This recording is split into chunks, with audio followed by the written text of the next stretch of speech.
Long before borders were drawn and empires rose from stone, two great plates collided beneath the edge of a continent.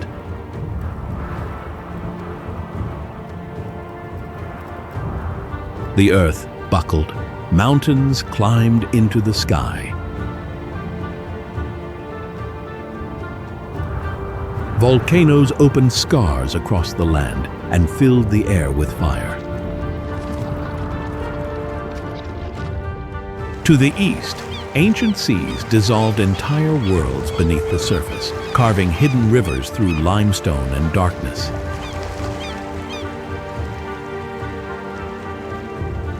To the west, the Pacific hurled storms against a coastline that refused to stand still. For millions of years, pressure shaped a landscape suspended between creation and collapse. Yet this was no ordinary land. Here, cities would rise beside active volcanoes. Deserts would preserve the footprints of forgotten travelers. Jungles would swallow temples once built for kings who believed they could speak to the gods. Even today, the ground remains restless beneath millions of lives. This is Mexico, a nation forged where fire, stone, memory, and survival continue to reshape one another.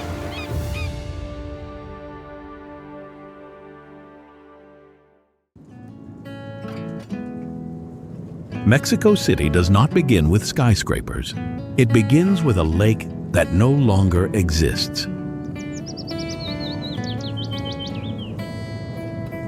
Every morning, more than 20 million people wake beneath the same sky, cross crowded streets, ride packed trains, and disappear into the rhythm of the largest city in North America. Few realize they are living above the memory of a lost world. Long before the traffic, the billboards, and the endless sea of concrete, Lake Texcoco filled this entire valley. Its waters stretched to the horizon, reflecting volcanoes crowned with snow and clouds. The lake was not merely part of the landscape. It was the landscape. Then something extraordinary happened. A city rose from the middle of the water, not on the shore, not beside the lake, but from its very heart.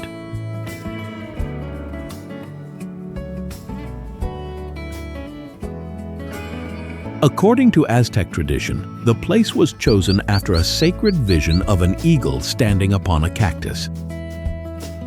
A sign from the gods. A promise of destiny. That image still survives on Mexico's flag today.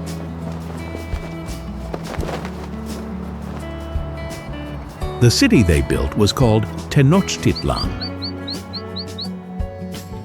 Canals carried families where roads now carry cars. Canoes drifted through neighborhoods that would one day vanish beneath stone and concrete. Markets filled with voices, colors, and goods from across an empire. When Spanish explorers first saw the city shimmering above the water, many struggled to believe their own eyes. Some compared it to Venice. Others believed it surpassed the greatest cities they had ever known. Then everything changed. The Spanish arrived. War swept across the lake like a storm. The empire fell. Temples were broken apart, stone by stone. Canals disappeared beneath earth and rubble.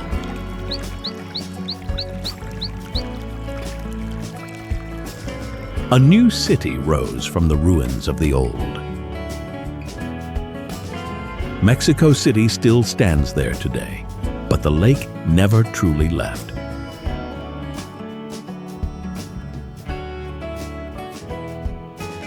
Its absence became a presence.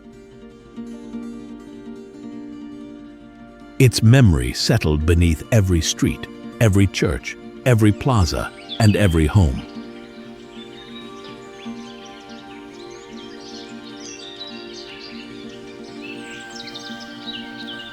The soft lake bed continues to compress beneath the weight of the modern metropolis. In some districts, the ground has sunk several feet within a single generation. Churches lean as if carrying the burden of centuries. Roads fracture. Historic buildings slowly drift out of alignment. The city is still negotiating with the landscape that gave it life. Yet even as the ground slowly sinks, the city continues to pull the world's attention toward its ancient basin. And now, billions of eyes will turn here as Mexico City hosts the opening match of the FIFA World Cup. The spectacle will unfold beneath floodlights, giant screens, and the roar of tens of thousands of voices. Few will realize that beneath the stadiums, avenues, and crowds lies the buried heart of an empire once surrounded by water.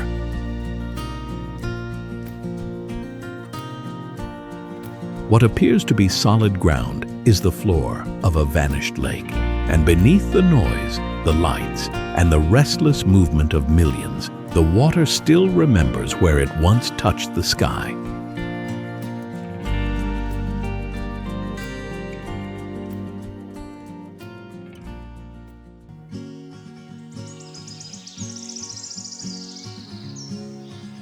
A stone pyramid rises above the jungle canopy.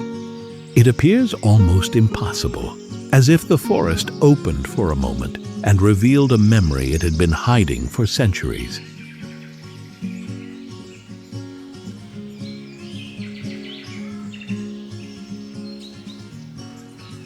This is Chichén Itzá, one of the greatest cities ever built by the Maya.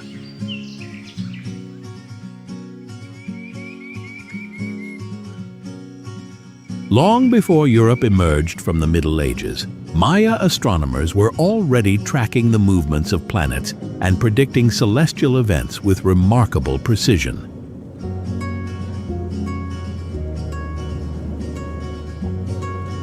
They measured time through the sky.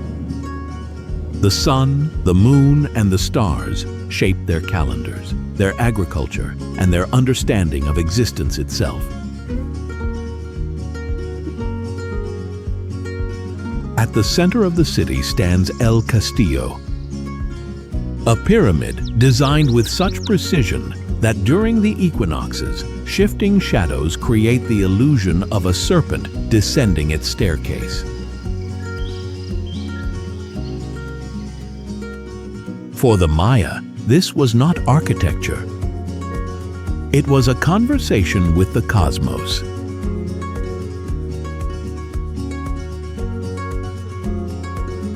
But knowledge alone did not define this civilization. Faith demanded sacrifice.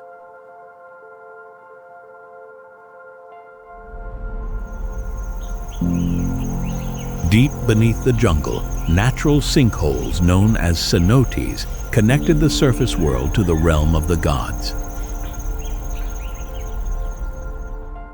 Archaeologists have recovered human remains, jewelry, gold, and ceremonial offerings from their depths.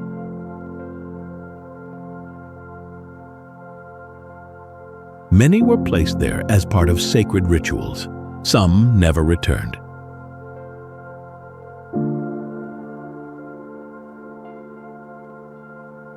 Then the city began to fade. The reasons remain uncertain.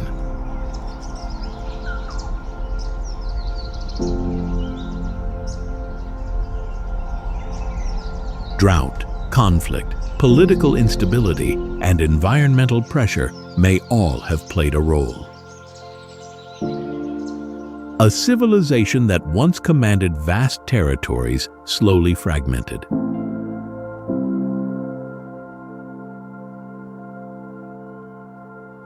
Its monuments remained. Its people endured.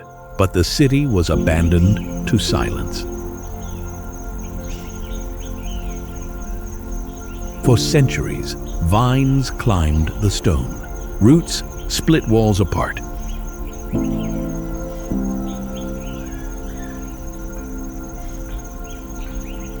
The jungle reclaimed what human ambition had built. Today, the pyramid still rises above the trees, a monument not only to a civilization that mastered the heavens, but also to the forest that patiently waited to take it back.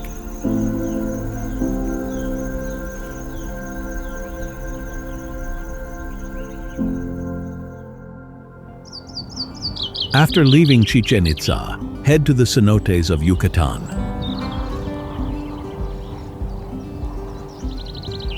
A shaft of sunlight pierces the darkness. Blue water glows beneath the jungle floor. Natural sinkholes connected to one of the largest flooded cave systems on Earth.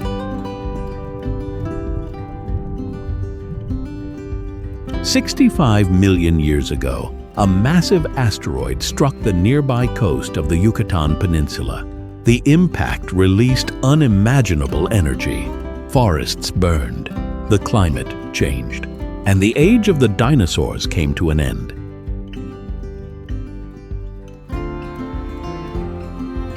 The collision fractured the limestone beneath the region. Over millions of years, water slowly dissolved the rock. Caverns expanded, ceilings collapsed, the earth opened. What remained were thousands of cenotes scattered across the peninsula.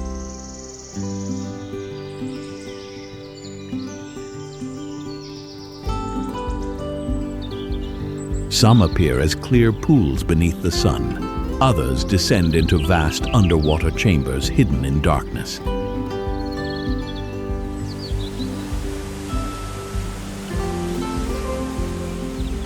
For cave divers, they are gateways into a submerged world. A labyrinth of flooded tunnels stretching for hundreds of miles beneath the forest.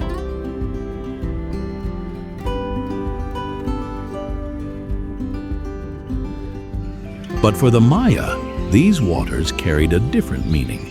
They were entrances to the underworld, places where the living could communicate with gods and spirits.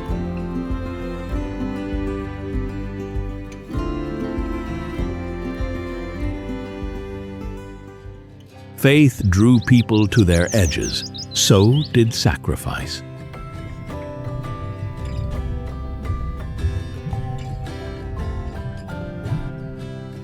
Archaeologists have recovered human remains, jade ornaments, gold, and ceremonial offerings from their depths. Many were lowered into the water as sacred gifts. Some were never meant to return. Today, beams of light still descend through the water, exactly as they did centuries ago. A silent reminder that beneath the jungle lies a world shaped by catastrophe, carved by time, and filled with echoes that refuse to disappear.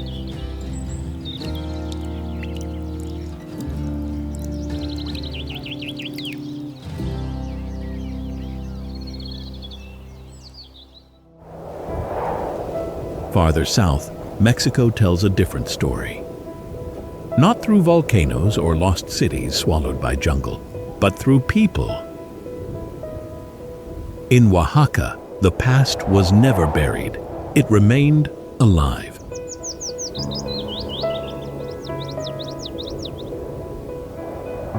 High above the valleys stands Monte Alban, a city built by the Zapotec more than 2,000 years ago. Its stone plazas overlook mountains that stretch toward every horizon. Long before the Aztecs rose to power, Zapotec rulers observed the sky, recorded history in carved monuments, and governed a complex society from this mountaintop stronghold.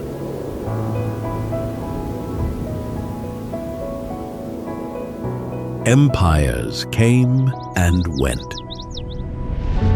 Yet the mountains protected something larger than kingdoms. They protected memory.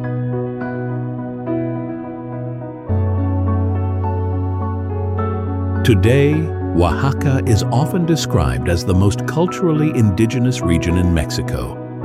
More than a dozen native languages are still spoken across the state. Ancient traditions survive not inside museums, but within everyday life.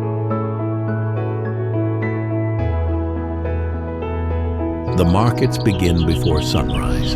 Vendors arrive carrying food, textiles, pottery, and knowledge passed from one generation to the next.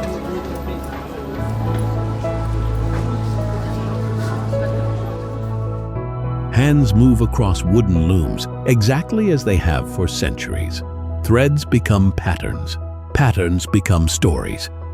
Each color carries traces of a community, a landscape, or a forgotten ancestor. But nowhere is the relationship between past and present more visible than during Dia de los Muertos. As darkness falls, cemeteries fill with candlelight. Families gather beside graves. Music drifts through the night air. Food is shared. Flowers cover the earth in waves of orange.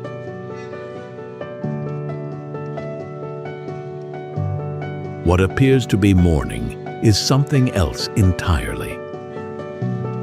For a brief moment, the boundary between the living and the dead feels less certain. The celebration is not about loss. It is about continuity, the belief that memory can outlive death itself.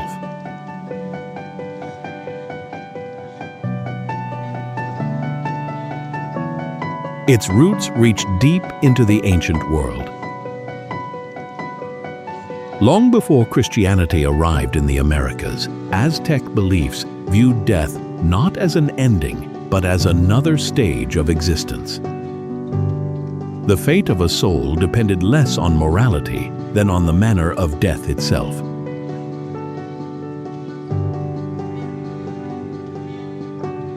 Centuries later, Spanish Catholic traditions merged with these older ideas. Two worlds collided. Neither disappeared. The result became one of the most distinctive cultural traditions on earth.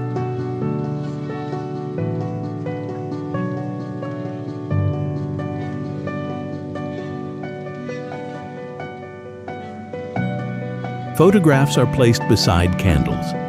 Favorite foods return to family tables. Names are spoken aloud once more. The dead are not treated as distant memories. They are welcomed home. For one night, absence becomes presence, and memory becomes a bridge strong enough to cross generations.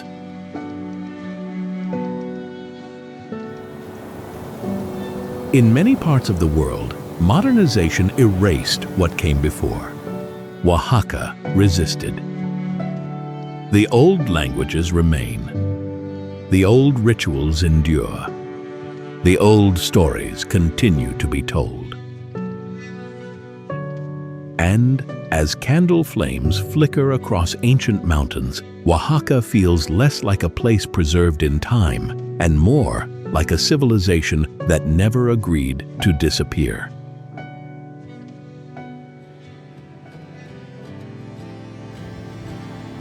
If Oaxaca preserves memory, northern Mexico reveals scale. For millions of years, rivers carved through stone, cutting deep into the Sierra Madre Occidental.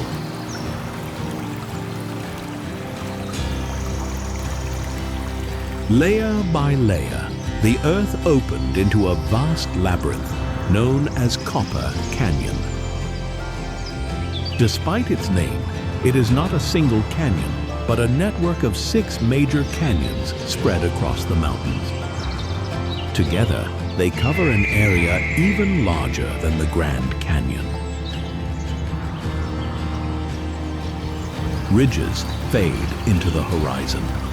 Rivers shimmer far below. Distances seem almost impossible to measure.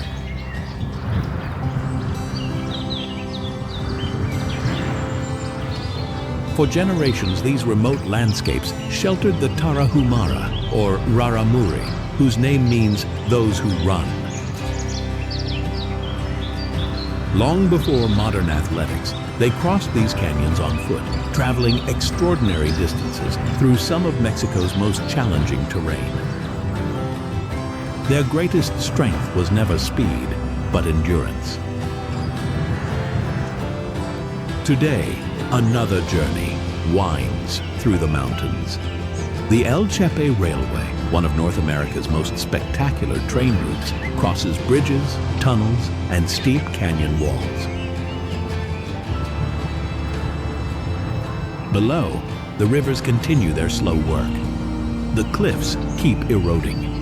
And in the immense spaces of Copper Canyon, survival remains a story measured not in miles, but in generations.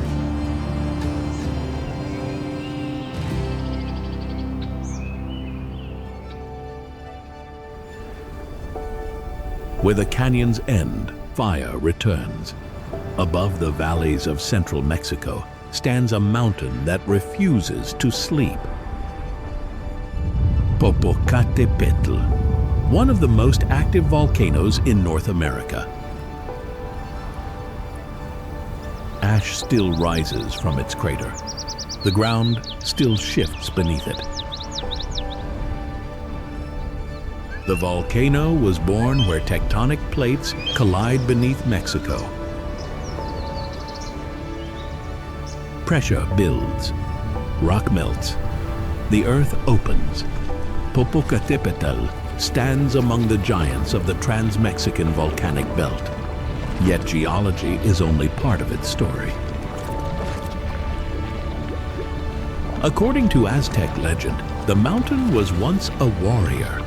His beloved princess became the neighboring volcano, Iztaccíhuatl. Even in death, he remained beside her. Today, the two peaks still face one another across the horizon. A love story written in stone and fire.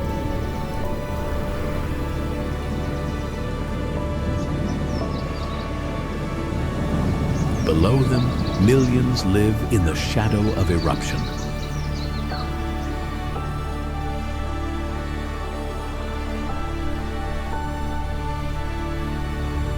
The volcano threatens. The volcano nourishes. And smoke continues to drift above a valley where life and danger coexist.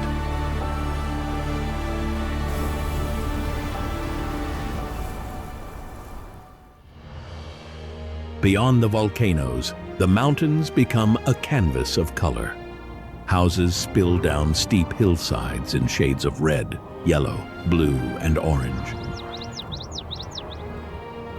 From a distance, Guanajuato appears almost unreal, as if the mountain itself has been painted by hand. But beneath the colors lies a city built on silver. In the 16th century, rich silver deposits transformed Guanajuato into one of the most important mining centers of the Spanish Empire.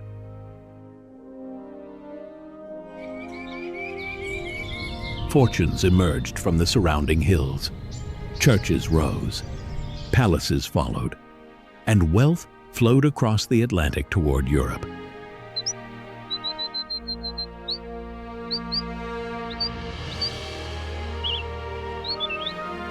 The city grew inside a narrow valley where space was scarce. As rivers flooded the streets, engineers forced the water underground. Over time, tunnels replaced riverbeds. Today, underground roads still wind beneath the city.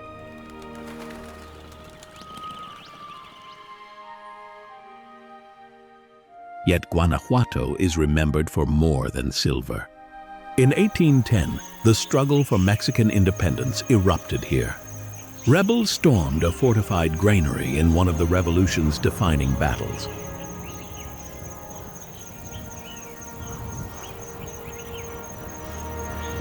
Today, sunlight washes across colorful facades above ground.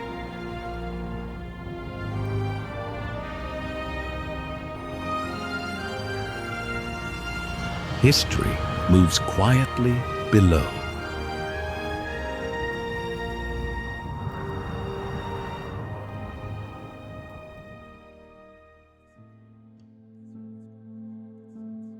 If Guanajuato is painted with color, San Miguel de Allende is shaped by light. As evening approaches, the city begins to glow. Golden sunlight spills across stone facades and narrow cobbled streets. Time appears to slow.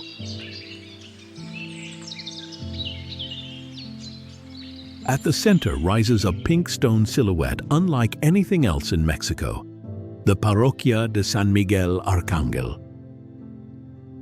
Its soaring towers resemble something from a European fairy tale, yet they stand in the heart of colonial Mexico.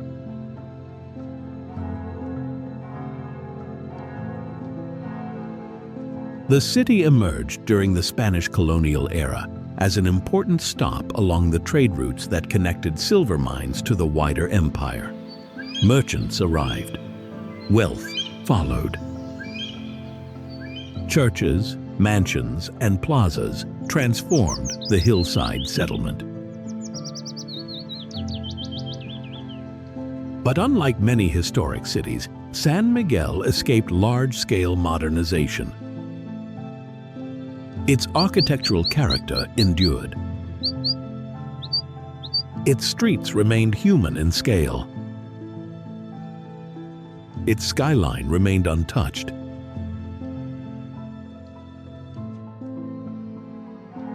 Over time, artists began arriving from around the world. Studios filled old buildings. Courtyards became galleries. History found a new purpose.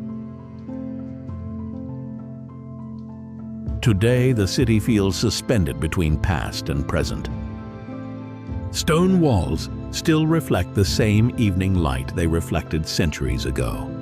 And as the sun disappears behind the hills, San Miguel de Allende becomes less like a city and more like a scene that refuses to fade.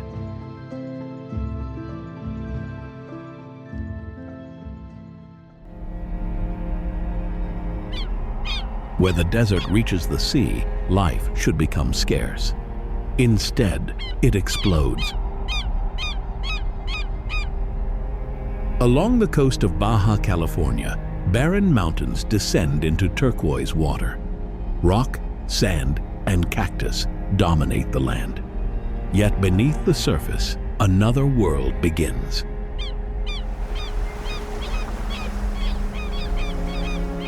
The Sea of Cortez holds one of the richest marine ecosystems on Earth. Jacques Cousteau famously called it the aquarium of the world. The name endured because few places contain such abundance.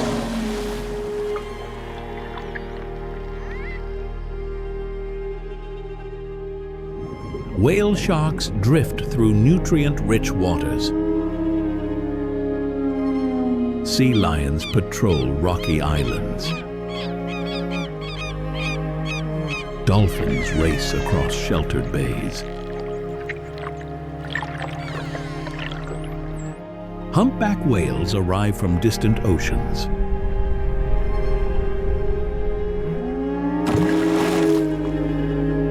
But one of the sea's most extraordinary inhabitants is far less famous, the mobula ray, sometimes called the devil ray. For much of the year, they move through the Gulf in vast schools. Hundreds, sometimes thousands. Together, they form a living cloud beneath the water.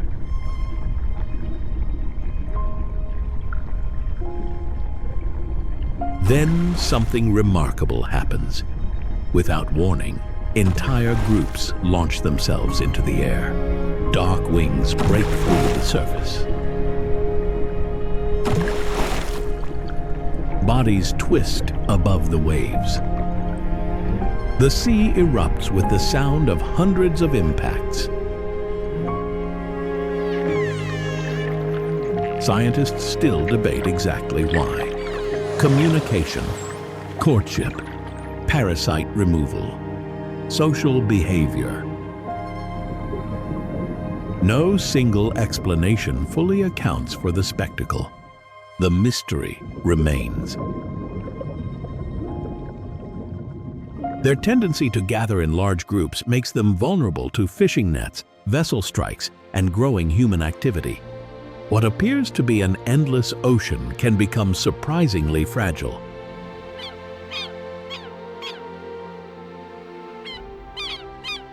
And in the Sea of Cortez, where desert and ocean collide, thousands of mobula rays still rise into the air like fragments of a dream, reminding the world that some of nature's greatest wonders survive only as long as they are allowed to remain wild.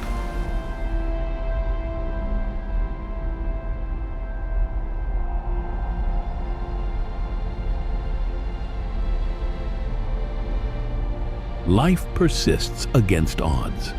Predators follow currents. Schools of fish turn the water into living silver. Migration routes connect distant oceans to this isolated sea.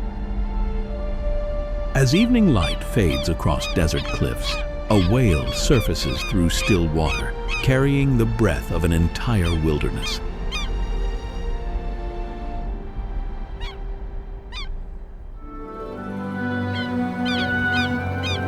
Beyond the ancient cities, the landscape grows quieter. Turquoise water stretches toward the horizon. Mangrove forests weave through endless channels. Lagoons shimmer beneath the tropical sun.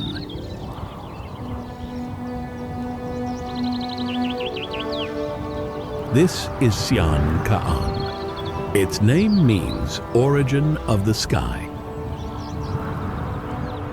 One of the largest protected wilderness regions in Mexico.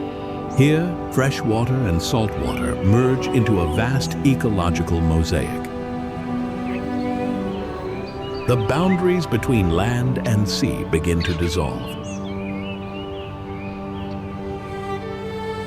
For centuries, Maya traders traveled these waterways.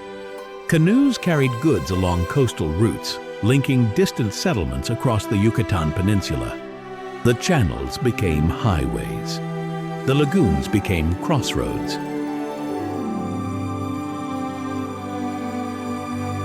Today, other travelers move through this wilderness. Crocodiles glide through mangrove shadows.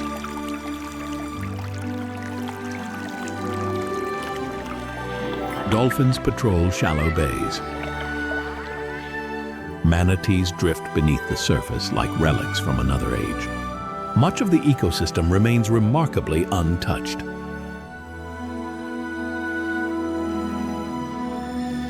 Yet even this refuge is changing. Rising seas push farther inland. Stronger storms reshape fragile shorelines.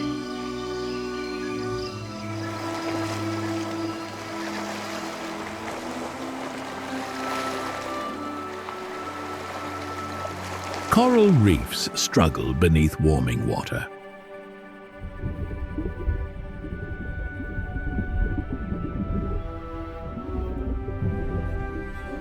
The landscape adapts as it always has. But the pace grows increasingly difficult to ignore. And across the turquoise lagoons of SIAN Kaan, one of Mexico's last great wildernesses, quietly records the unfolding story of a changing planet.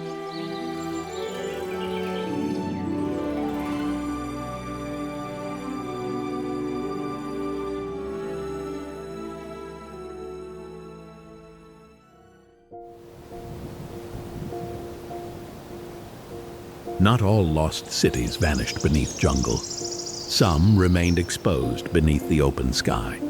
North of modern Mexico City lies Teotihuacan, a sacred city later called the place where the gods were created.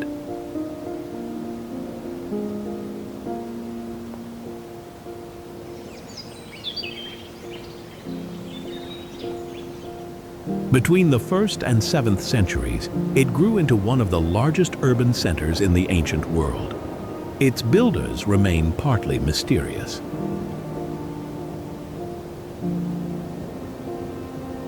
Broad avenues cut across the landscape with remarkable precision.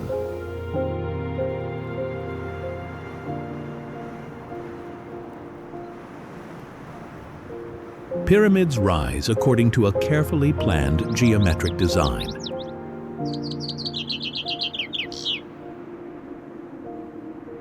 Every structure appears connected to a larger symbolic order.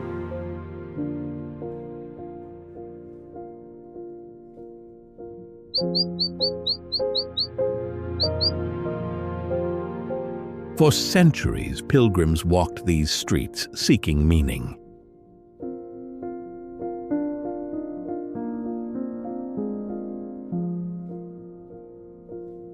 Its vast stone geometry still suggests a civilization reaching toward the heavens.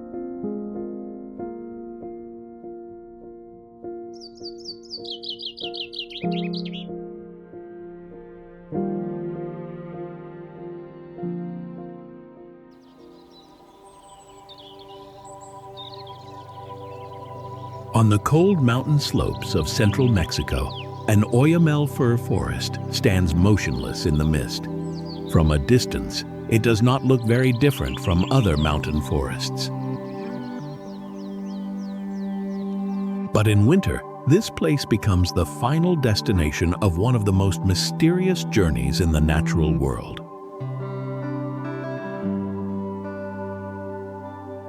From Canada and the northern United States, millions of monarch butterflies fly south. They travel thousands of miles, crossing wind, rain, plains, cities, and deserts. Most of them have never seen Mexico before. No butterfly leads the way. No personal memory tells them where they must stop. And yet, they still find their way here.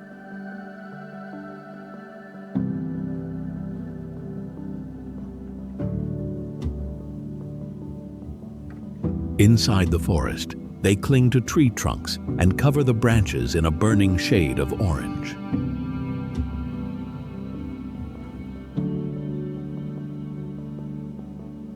When the air turns cold, they remain silent like dry leaves.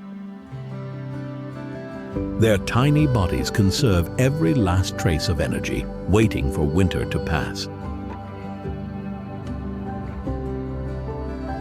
When sunlight breaks through the canopy, the entire forest begins to move. Wings open one by one, trembling, then lifting away from the trees like living ash rising out of the darkness.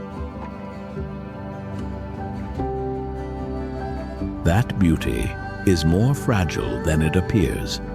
If winter becomes unusually warm, the butterflies use up their energy too soon.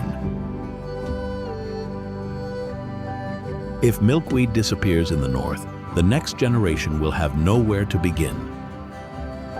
The Monarch Butterfly Biosphere Reserve doesn't simply protect a species of butterfly. It protects a migratory memory stretching across an entire continent, an ancient instinct.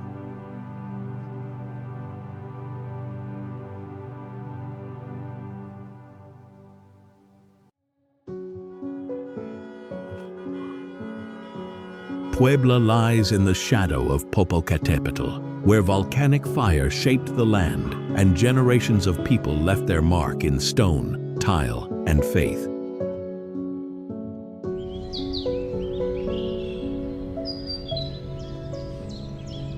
Founded along the route between Veracruz and Mexico City, it began as a strategic outpost of Spanish power in the New World.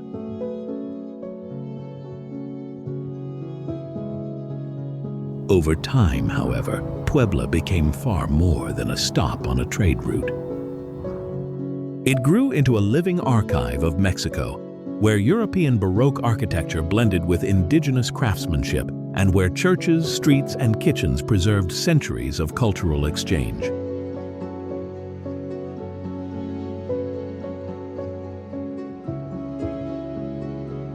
Nearby, In Cholula, a Catholic church rises above an ancient pyramid. Beneath the grass rests the memory of Mesoamerica, while behind the church stands Popocatépetl, still sending smoke into the sky. In one view, Puebla reveals three worlds: ancient civilization, colonial history, and raw nature.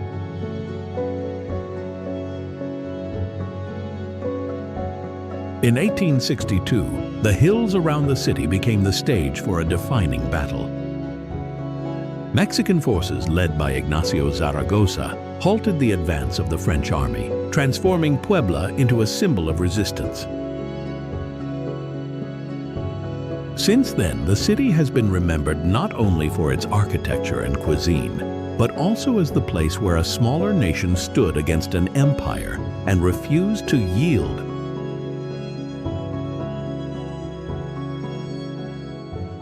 Today, Puebla's story survives in Talavera tiles, the rich aroma of mole poblano, the historic Palafoxiana Library, the sound of church bells, and the distant silhouette of the volcano. Puebla is not simply a city to see. It is a city to read, one layer at a time.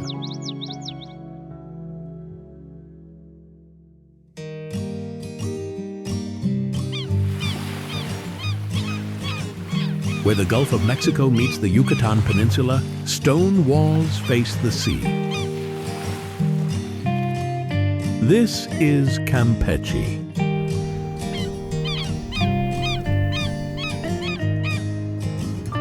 One of the few fortified cities in the Americas. Its colorful streets appear calm today.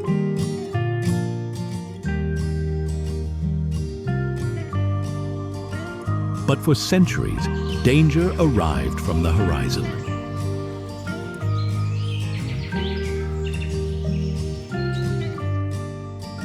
During the colonial era, ships loaded with silver, timber, and valuable goods sailed from its harbor.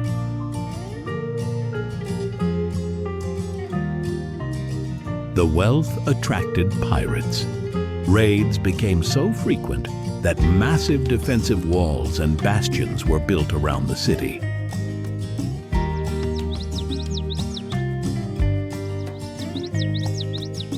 Cannons watched the coastline.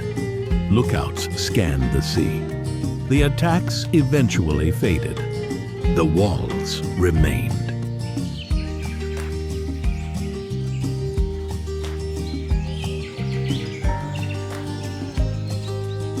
Today, Campeche preserves a rare chapter of maritime history. And as sunset washes across its fortifications, the city still appears ready for an enemy that never comes.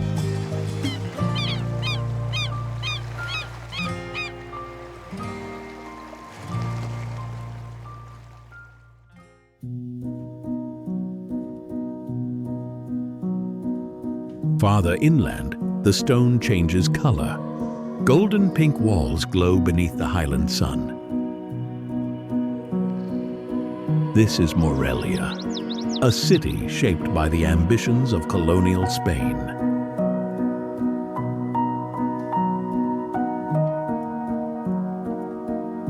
Built largely from local quarry stone, its streets became a showcase of Baroque architecture and urban planning.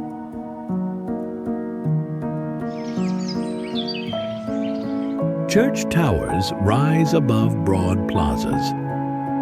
Aqueduct arches stretch across the landscape like a monument to another age.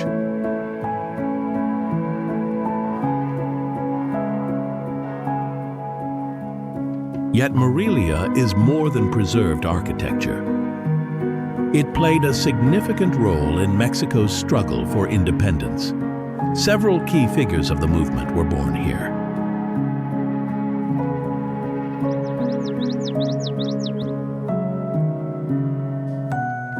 Ideas traveled these streets long before armies marched. And as evening light settles across the cathedral facades, Morelia feels less like a city and more like history carved into stone.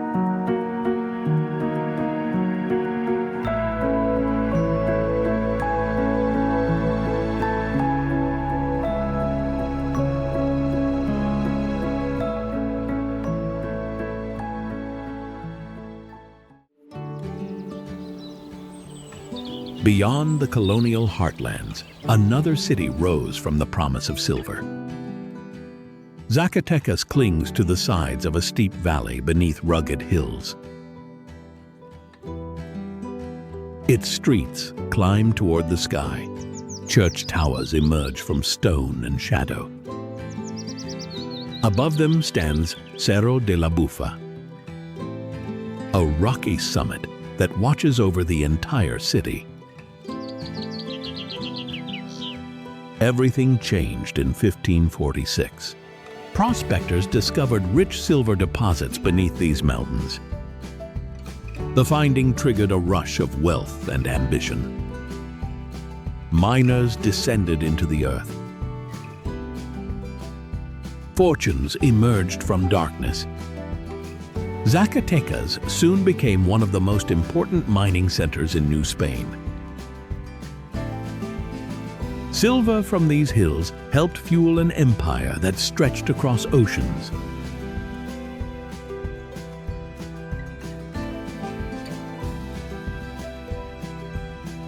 Today, cable cars glide above rooftops and narrow streets. Yet the city still carries the memory of the mines below.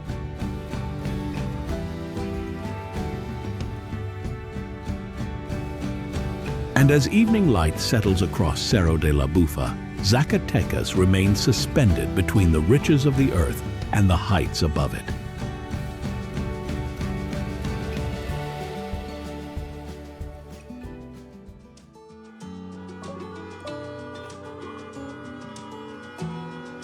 Between the mining cities and the central highlands, history takes a different form.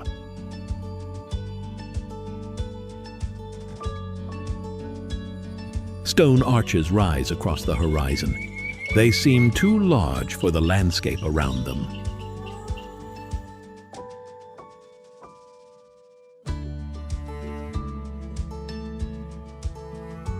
This is Querétaro, a city where engineering helped shape the future of a nation.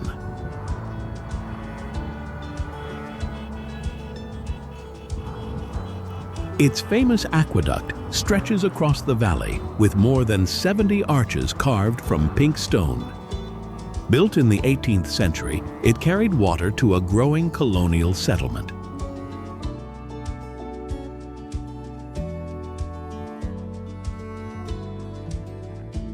Yet Querétaro is remembered for more than architecture. In 1810, it became one of the centers of the conspiracy that sparked Mexico's independence movement. Ideas traveled quietly through its streets. Revolutions often begin that way. And beneath the aqueduct's shadow, history still appears unfinished.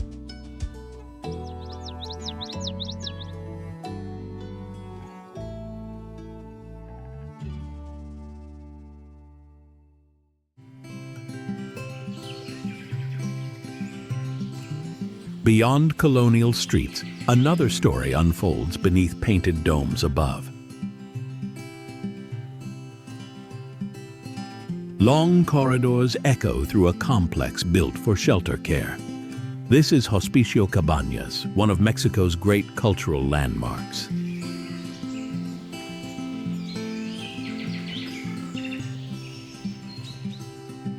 Sunlight crosses vaults and arches shaped centuries before the present.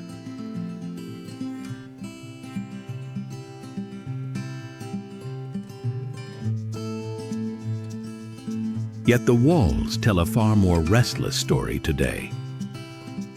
Between 1937 and 1939, artist José Clemente Orozco transformed them. He created 57 frescoes filled with conflict, change, and struggle. The most famous rises inside the central dome above all.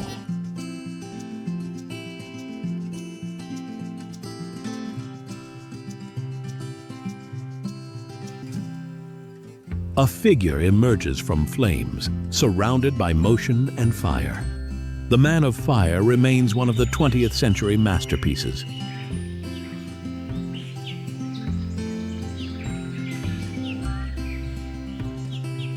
From below, the painting appears almost alive in constant transformation. Flames spiral upward as if the ceiling itself were burning.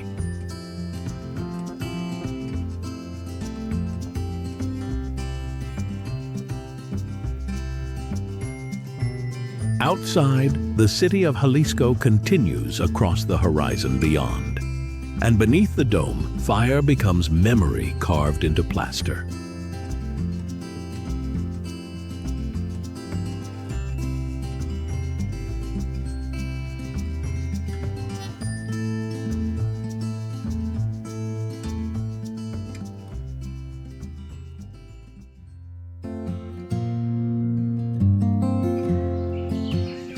Then the road bends toward a place that should not exist. Mist drifts through the rainforest. Waterfalls disappear beneath hanging vines. Stone staircases climb into the trees and end in empty air.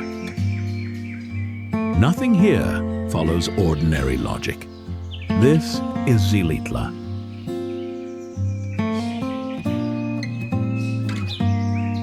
Hidden within the mountains of the Huasteca region. At its heart lies Las Pozas, a surreal landscape where imagination was poured into concrete.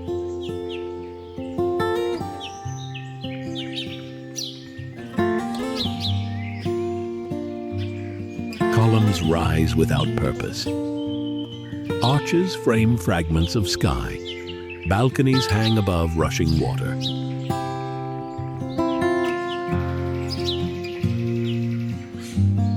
The entire place feels less like architecture and more like a dream that somehow became real.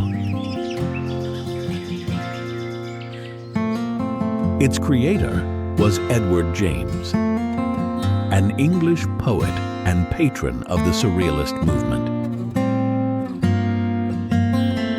He arrived in Mexico, searching for a place where fantasy could escape the limits of paper and canvas.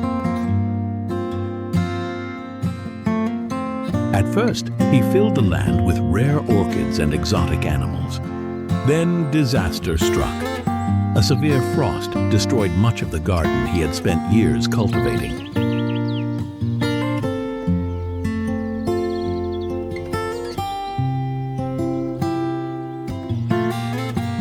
Rather than surrender, James chose a different path. He began building in concrete. Structures that could survive what flowers could not.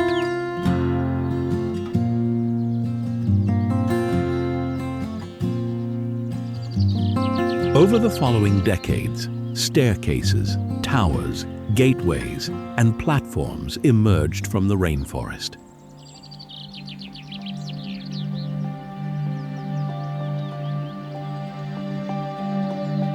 Yet, Las Pozas was never designed to conquer nature. It was designed to coexist with it.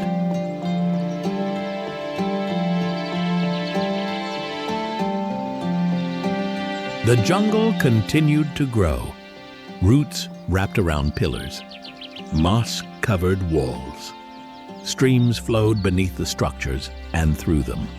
The forest became a collaborator.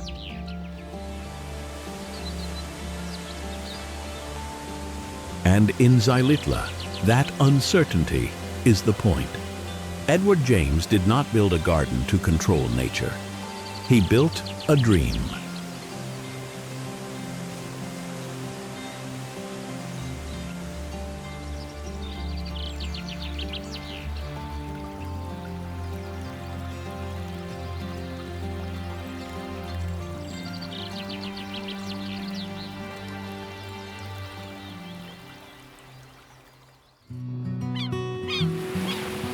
Far along the Yucatan coast, the landscape changes color. Not blue, not green, pink. Shallow lagoons glow with shades of rose, crimson, and orange. The scene appears almost artificial, yet the colors are real.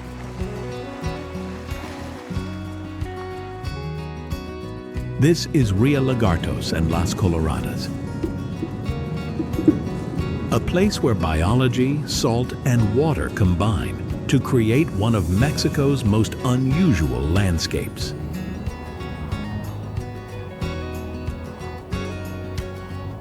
Rio Lagartos forms the wild heart of the region. Mangrove forests spread across sheltered waterways. Crocodiles drift through muddy channels.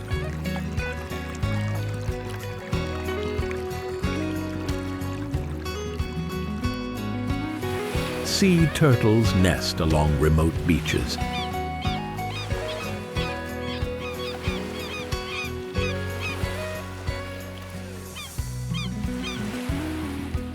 Above them, thousands of American flamingos gather in the shallows.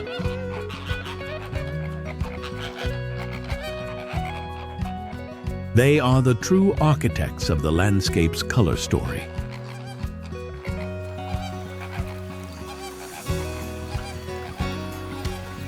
Flamingos are not born pink. Their color comes from carotenoid-rich organisms found in the salty waters they feed upon.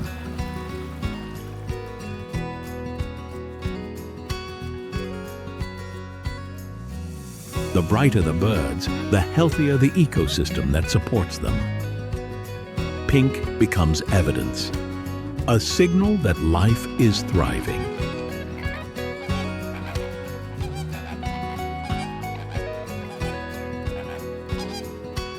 Nearby, the salt ponds of Las Coloradas intensify the spectacle.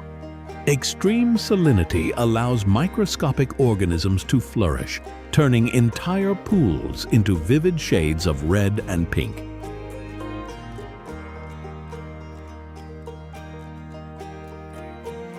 Together, birds and water seem to reflect one another.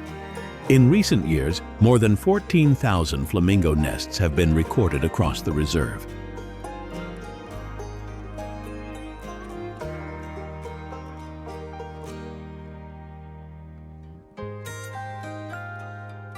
A reminder that this is more than a striking image. And beneath the pink waters of northern Yucatan, an entire ecosystem continues to reveal its health through color alone.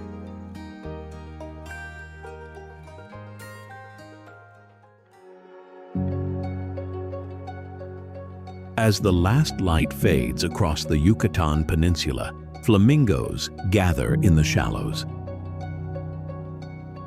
Their reflections merge with pink water shaped by salt, sunlight, and microscopic life. Farther west, deserts meet the sea, and mobula rays still rise above the waves. Volcanoes continue to breathe ash into the sky.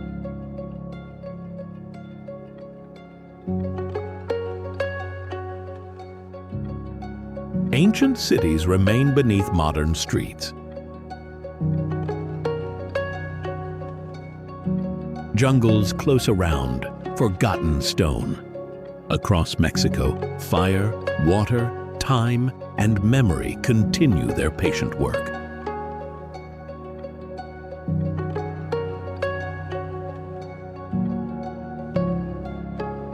Empires rose, empires fell. The land endured. What survives today is not a monument, but a landscape still becoming.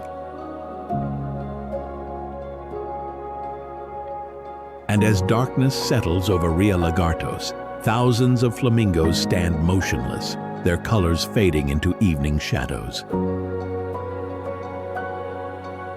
Beneath them, the water holds the final traces of light, Above them, the sky grows silent and deep. Between the two, Mexico drifts into night, carried by wings, tides, stone, and time.